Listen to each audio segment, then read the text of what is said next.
Hello दोस्तों, स्वागत है आपका यूपी इंफ्रा जोन में। आज की इस वीडियो में हम अगेन बीडा की बात करेंगे। दोस्तों, इस पर मैंने ऑलरेडी वीडियो बना रखा है, अगर आपने उन वीडियोस को नहीं देखा तो जरूर जाकर देख ले। लेकिन इस वीडियो में हम बहुत कुछ पुरानी चीज़ों को कवर करेंगे, इसके अलावा इसका करंट स्टेटस भी देखेंगे। तो दोस्तों, Uttar Pradesh industrial area development act 1976 के तहत उत्तर प्रदेश सरकार इंडस्ट्रियल डेवलपमेंट अथॉरिटी का फॉर्मेशन कर सकती है। इस एक्ट के सारे उत्तर प्रदेश द्वारा अथॉरिटीज को फॉर्म किया जाता है और कई सारी पावर दी जाती है। तो यहाँ पर दोस्तों, इस एक्ट के तहत जिन अथॉरिटीज का फॉर्मेशन होता है, इसके तहत वो roads, water supply, street light, power supply, drainage, sewerage, इन सब का डेवलपमेंट कर सकते हैं। इसके तहत एक चीफ एग्जीक्यूटिव ऑफिसर अपॉइंट किया जाना होता है। यहाँ पर ज्यादातर अपॉइंटमेंट स्टेट गवर्नमेंट द्वारा की जाती है। As per 1976 act, industrial development authority का मेन फंक्शन यहाँ पर सिक्योर एंड प्लान डेवलपमेंट करना होता है। इसके लिए एक स्पेसिफिक एरिया होता है जहाँ पर डेडिकेटेड प्लान बनाया जाता है। इंफ्रास्ट्रक्चर डेवलपमेंट इंडस्ट्रियल, कमर्शियल और रेजिडेंशियल पर्पस के लिए ये कर सकती है। इसके अलावा अथॉरिटी के पास पावर होती है कि वो लैंड को एलोकेट कर सकती है, ट्रांसफर कर सकती है, लीज पर दे सकती है, इंडस्ट्रियल, कमर्शियल और रेजिडेंशियल पर्पस के लिए। इसके सारे वो पर्टिकुलर साइट और प्लॉट को नोटिफाई करती है इंडस्ट्रियल, कमर्शियल और रेजिडेंशियल डेवलपमेंट के लिए। वहीं दोस्तों, फाइनेंशियल ईयर में इसका अपना कैपिटल एक्सपेंडिचर होता है। पर ईयर ये अपना कैपिटल एक्सपेंडिचर करती है। अथॉरिटी स्टेट गवर्नमेंट से ग्रांट्स और लोन ले सकती है। इसके अलावा ये थर्ड पार्टी से लोन और डिबेंचर के माध्यम से धन प्राप्त कर सकती है। ये मुख्य रूप से rent, profit, disposal of land, fee, toll, इन सबको चार्ज करके फंड इकट्ठा कर सकती है। दोस्तों, इंडस्ट्रियल एक्ट 1976 के तहत पहली बार new Okhla industrial development authority का फॉर्मेशन किया गया था। इसी के तहत बीडा का भी फॉर्मेशन किया गया है। दोस्तों, पहले की कुछ वीडियोस में मैंने मिस्टेक कर दी है, जहाँ पर दोस्तों मैंने इंडस्ट्रियल डेवलपमेंट अथॉरिटी और डेवलपमेंट अथॉरिटी को सेम समझा है। दोस्तों, जो डेवलपमेंट अथॉरिटीज होती हैं, जैसे कि Meerut development authority, Bareilly development authority और प्रयागराज डेवलपमेंट अथॉरिटी, तो ये जो डेवलपमेंट अथॉरिटी होती है, इनको urban planning and development act 1973 के तहत फॉर्म किया गया है। और इनका जो मेन काम होता है वो प्लांट अर्बन एक्सपांसन करना होता है। इसके अलावा जो इंडस्ट्रियल डेवलपमेंट अथॉरिटी होती हैं, जैसे कि Gorakhpur industrial development authority, new Okhla industrial development authority, Yamuna expressway industrial development authority, तो इनके फॉर्मेशन का जो मेन ऑब्जेक्टिव होता है वो इंडस्ट्रियल डेवलपमेंट को प्रमोट करना होता है। ये UP industrial area development act 1976 के तहत फॉर्म की जाती हैं। तो जैसे कि मैंने आपको बताया कि बीडा का फॉर्मेशन 1976 के एक्ट के तहत हुआ है। दोस्तों, यहाँ पर बुंदेलखंड रीजन उत्तर प्रदेश का one of the forest region है। हालांकि यहाँ पर पॉपुलेशन डेंसिटी यूपी के अन्य रीजन के मुकाबले एक्सेप्ट तराई रीजन कम है। तो यहाँ पर दोस्तों जो मेन समस्या है वो है वाटर स्कार्सिटी। एक बहुत ही बड़ी समस्या है, क्योंकि यहाँ पर जो एग्रीकल्चर ये बहुत ज़्यादा इफेक्टिव नहीं है। कम बारिश होने के कारण और पानी की अवेलेबिलिटी कम होने के कारण यहाँ पर सूखे की समस्या बनी रहती है। इसके अलावा यहाँ पर primary source of earning agriculture है, जो कि बहुत ज़्यादा प्रभावित रहती है, और दूसरा प्राइवेट सेक्टर है। इसलिए यहाँ पर इकोनॉमी बहुत ज़्यादा सफ़र करती है। यहाँ पर कुछ खास इंडस्ट्रियल डेवलपमेंट हुआ नहीं है। मैंने बहुत ढूंढने का प्रयास किया है, लेकिन मुझे कोई आंसर नहीं मिला कि यहाँ पर क्यों इंडस्ट्रियल डेवलपमेंट बहुत कम हुआ है या फिर प्रमोट नहीं किया गया है। इस पर किसी एमपी ने इस पर प्रश्न चिन्ह खड़े क्यों नहीं किए हैं। इसके अलावा यहाँ पर बुंदेलखंड एक सेपरेट स्टेट की मांग हरदम रहती है। जल आपूर्ति एवं कृषि पर हाल के कुछ वर्षों में बहुत ज़्यादा कार्य हुए हैं, जिस पर हम चर्चा करते रहते हैं। लेकिन दोस्तों, जो अलग स्टेटहुड की डिमांड है, इस पर भी एक डेडिकेटेड वीडियो मैं लेकर आऊँगा, क्योंकि आजकल इंडिया के अंदर जो भी स्मॉलर स्टेट होते हैं उनके लिए एक पर्टिकुलर नैरेटिव चलता रहता है, जिस पर लोग चर्चा करते हैं। लेकिन बहुत सारे ऐसे नैरेटिव हैं जिन पर चर्चा नहीं की जाती है, उस पर मैं चर्चा करूँगा। तो दोस्तों, एक बार टॉपिक पे वापस आते हैं। साल 2023 में योगी आदित्यनाथ जी द्वारा बुंदेलखंड में एक डेडिकेटेड इंडस्ट्रियल डेवलपमेंट अथॉरिटी के फॉर्मेशन की बात की जाती है।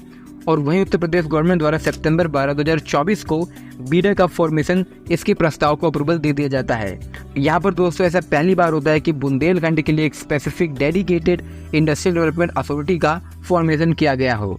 दोस्तों, इंडस्ट्रियल डेवलपमेंट अथॉरिटी का land acquisition, plotting, planning, development, इसके अलावा इंडस्ट्रियल प्रमोशन करती है और इंडस्ट्रियलाइजेशन के लिए बहुत ज़्यादा महत्वपूर्ण होती हैं।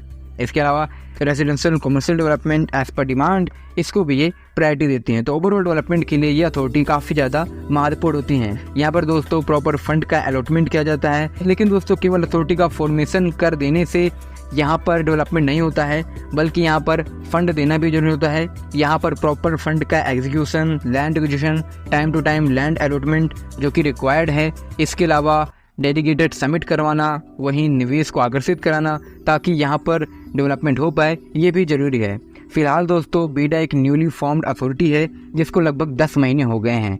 इन 10 महीनों में क्या क्या हुआ है इसको देखते हैं। तो दोस्तों अथॉरिटी के फॉर्मेशन का जो मेन ऑब्जेक्टिव होता है वो फॉलो करने से पहले जो इस्टेब्लिशमेंट होता है उसमें काफ़ी कुछ काम होता है। तो यहाँ पर 3 मेजर नेसेसिटी होती है एक अथॉरिटी की फंक्शनिंग में। शुरुआत में जो पहली ज़रूरत है वो ये है कि यहाँ पर जो ऑफिशियल्स हैं उनको हायर किया जाए। सबसे पहले जो ऑफिशियल्स हैं इनका अपॉइंटमेंट किया जाए। इसके अलावा जो वर्कर्स हैं जो कि जरूरी हैं उनका भी अपॉइंटमेंट किया जाए। दूसरा यहाँ पर हेडक्वार्टर का डेवलपमेंट, क्योंकि जहाँ से कामकाज किया जा सके उसके लिए एक डेडिकेटेड हेडक्वार्टर। और तीसरा अथॉरिटी के पास लैंड बैंक हो ताकि वो अपना जो डेवलपमेंट वर्क है वो स्टार्ट कर सके। तो इसके लिए जनवरी 2024 में सीईओ चुना गया जो कि IAS अमृत त्रिपाठी हैं। इसके अलावा और भी कई सारे बिड निकाले गए थे। इसके अलावा अकाउंटेंट फर्म के लिए भी बिड निकाला गया था। इसके तहत करीब 1021 पोस्ट के लिए अपॉइंटमेंट होनी है। इसके अलावा 35,000 एकड़ का लैंड पार्सल भी एक्वायर किया जाना है 33 गाँव में। तो यहाँ पर झांसी को चुना गया है जहाँ पर इतना भूमि अधिग्रहण किया जाएगा। तो दोस्तों अगर हम ऑफिशियल्स की बात माने तो अभी इसमें ज्यादातर जो ऑफिशियल्स हैं वो यूपी सीडा से ही अपॉइंट किए गए हैं। इसका हेडक्वार्टर झांसी के अंदर प्रपोज किया गया है। तो करीब यहाँ पर 5,000 करोड़ रुपीस का फंड्स यूपी स्टेट गवर्नमेंट द्वारा एलोकेट किया जाएगा under the Uttar Pradesh chief minister industrial area expansion and new industrial area promotion scheme. यहाँ पर ऑलरेडी यूपी सीडा द्वारा ऑलरेडी 1000 एकर्स ट्रांसफर कर दिए गए हैं। तो यहाँ पर दोस्तों पहले फेज के तहत करीब 35,000 एकर्स का लैंड एक्विजिशन किया जाएगा 33 रेवेन्यू विलेजेस में जो कि झांसी के अंदर हैं। वीडियो की ऑफिशियल वेबसाइट फॉर्म हो चुकी है और वहाँ से काफ़ी कुछ जानकारी मुझे मिली है। हालांकि बहुत जानकारी तो नहीं है लेकिन फिर भी जो जानकारी मुझे मिली है मैं आपको बता देता हूँ। इसके मुताबिक बुंदेलखंड इंडस्ट्रियल डेवलपमेंट अथॉरिटी ने मास्टर प्लान के डेवलपमेंट के लिए यहाँ पर टेंडर इशू किया था फरवरी के अंदर। वहीं प्री बिड मीटिंग 2024 में इनवाइट की गई। यहाँ पर 4-5 फेजेस में इस पूरे प्रोसेस को कंप्लीट किया गया। तो यहाँ पर दोस्तों बीडा द्वारा कॉन्ट्रैक्ट फाइनलाइज कर दिया गया है। तो दोस्तों सिंगापुर बेस्ड शुरबाना जोरोंग और CBRI जो कि टेक्सास बेस्ड फर्म है ये इसका DPR बनाएंगे नेक्स्ट 11 मंथ के अंदर। उसी हिसाब से यहाँ पर डेवलपमेंट किया जाएगा। तो इसमें दोस्तों जो शुरबाना जोरोंग फर्म है इसने Singapore, Suzhou industrial park, China, India, Amaravati, कांगली, G4 सिटीज़ में ऑलरेडी काम कर रखा है। वहीं CBRI इसने भी कई सारे इंडस्ट्रियल पार्क के डेवलपमेंट में काम कर रखा है। इसमें इंडिया के भी कुछ इंडस्ट्रियल पार्क हैं। यहाँ पर दोस्तों लोकल मीडिया आउटलेट से भी इंफॉर्मेशन मिल रही है जहाँ दोस्तों फरवरी के अंदर बीडा ने लैंड एक्विजिशन इनिशिएट कर दिया था झांसी में। करीब अप्रैल 2024 तक 422 हेक्टेयर लैंड एक्विजिशन कंप्लीट कर लिया है। तो यहाँ पर दोस्तों विलेज सारामऊ, अम्बवाय, राजापुर, बैदोरा, तिलवारा खुर्द, टिकौली यहाँ पर जमीन का अधिग्रहण हो रहा है। तो दोस्तों ये सारी इन्फॉर्मेशन अभी बीडा अथॉरिटी से आ रही है। डिफरेंट सोर्सेज हैं जहाँ से ये इन्फॉर्मेशन मैंने ली है। हालांकि दोस्तों फंक्शनिंग में समय लगता है लेकिन फिर भी जो भी अपडेट आ रही है वो काफ़ी अच्छे संकेत देती है कि यहाँ पर इस सिटी का डेवलपमेंट काफ़ी प्लान्ड वे में और तेज़ी से होगा। सो गाइस आज की इस वीडियो में इतना ही। अगर आपको ये वीडियो पसंद आए तो वीडियो को लाइक करें, चैनल को सब्सक्राइब करें। धन्यवाद आपका ये वीडियो देखने के लिए।